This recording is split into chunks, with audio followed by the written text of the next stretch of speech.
मला आठवतंय असं जंतर मंतरवर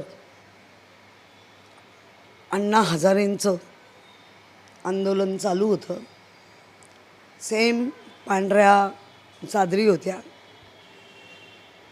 हा जो बुवा आहे, मोठमोठे प्रसाधने आता त्यांनी काढले, त्यांचं म्हणजे व्यायामाचे धडे देत असतो रामदेव बाबा.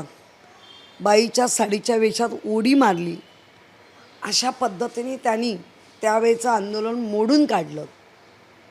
सोनम वांगचुक यांच्या घरापासूनचा त्यांचा स्वतःचा एक चांगला इतिहास आहे.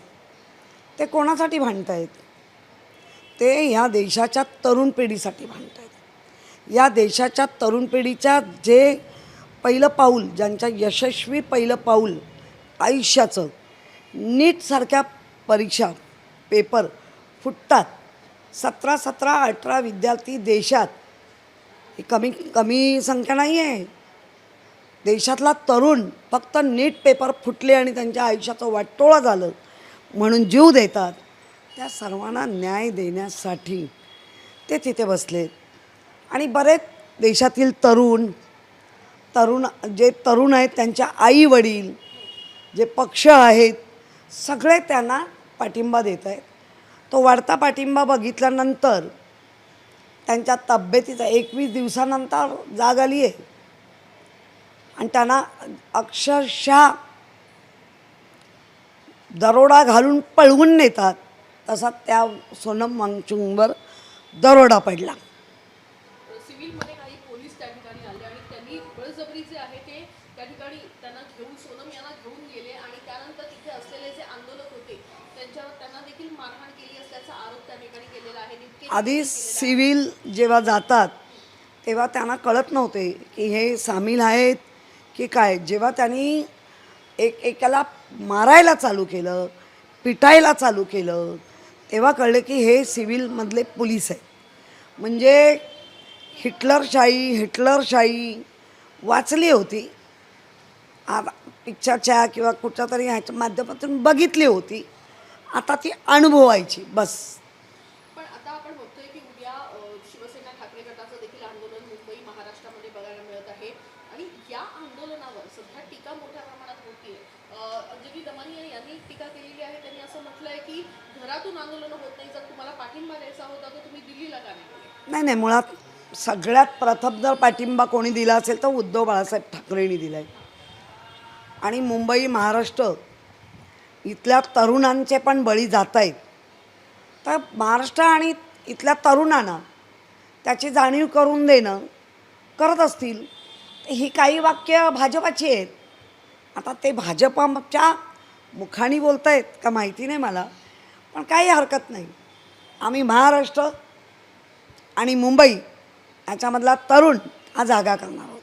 पण एकीकडे सोनम वांगचुक यांचं आंदोलन, दुसरीकडे नीट परीक्षा एक्झाम आणि विद्यार्थी आणि तरुण वर्ग मोठ्या प्रमाणात या आंदोलनाला उतरलेला बघून पाहता कुठेतरी असं वाटतं की जाणून बुजून या सगळ्या गोष्टीला डायव्हर्जन करण्यासाठी राजकीय किनार या निमित्तानं दिली जाते. नाही, डायव्हर्शन करण्यासाठी काही करतायत.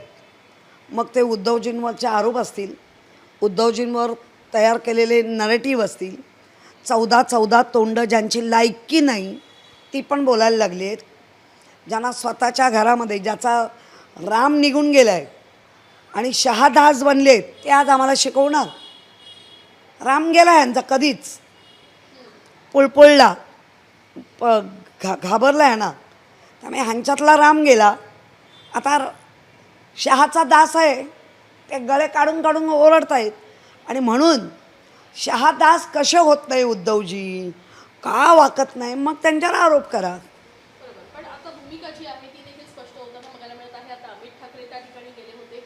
अमित ठाकरेंनी पाठिंबा त्या निमित्तानं दर्शवलेला बघायला मिळाला. अमित ठाकरे यांनी हाच प्रश्न विचारला की जर कोर्टाने जरी ऑर्डर दिले असते तरी मारहाण करण्याचे ऑर्डर दिले होते का, शिवीगाळ करण्याचे ऑर्डर दिले होते का अशा पद्धतीनं आंदोलकांवर जी आहे ती कारवाई करण्यात नाही, कोर्टाच्या आदेशांचं पालन केलं पाहिजे.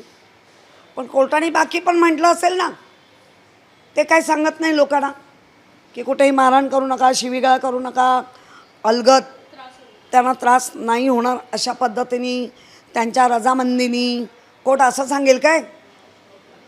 त्याचा स्वतंत्र जो विचार आहे किंवा स्वतंत्र आम्हाला जे स्वातंत्र्याने दिलं आहे संविधानाने लोकशाहीने, तर कोर्ट सांगेल का ते मोडून काढा तोडून काढा? कोर्टाने जाईल ना, त्यांच्या काळजी वाटते त्यांना हॉस्पिटलमध्ये शिफ्ट करून त्यांची काळजी घ्या. बरोबर. एकीकडे राज्यामध्ये आपण बघतोय की राजकीय मुद्दे मोठ्या प्रमाणात येतात. मर्जिंगचे मुद्दे असू दे, फोडाफोडीचं राजकारण असू दे, मात्र त्या ठिकाणी विद्यार्थ्यांचा गंभीर प्रश्न असताना देखील केंद्रातला एकही मंत्री दिल्लीमध्ये असूनही दिल्लीमध्ये सुरू असलेल्या आंदोलनाला फिरकला नाही. यामुळे तरुण वर्ग नाराज. शहाचे दास असल्यामुळे शहादास जाणार नाहीत. ऑर्डर पाहिजे शहादासांची. पण कायम आहे धर्मेंद्र प्रधान यांचा राजीनामा या निमित्तानं खरा घेतला पाहिजे. पण आता काय म्हणावं की कोडगे झालेले आहेत, काहीही बोला.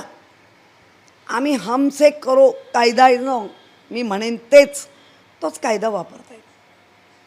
कशी भूमिका राहील याच्या पुढे? कारण आंदोलन नाही, तरुण उतरलंय. तरुण करो वा मरो या भूमिकेत आहे आणि तरुणाबरोबर आम्हीही आहोत. आम्ही मुंबई आणि महाराष्ट्र लेवलला तो आवाज उठवतो आहे. संघर्ष शिवसेनेने याच्या अगोदर देखील केलेला आहे. खूप पाहिले हो, खूप पाहिले, पुन्हा एकदा तरुण खूप पाहिले. पण संघर्षामध्ये ही जी काय दंडेलशाही आहे, संघर्षामध्ये ही शहाशाही आहे, ती कधी नाही पाहिली.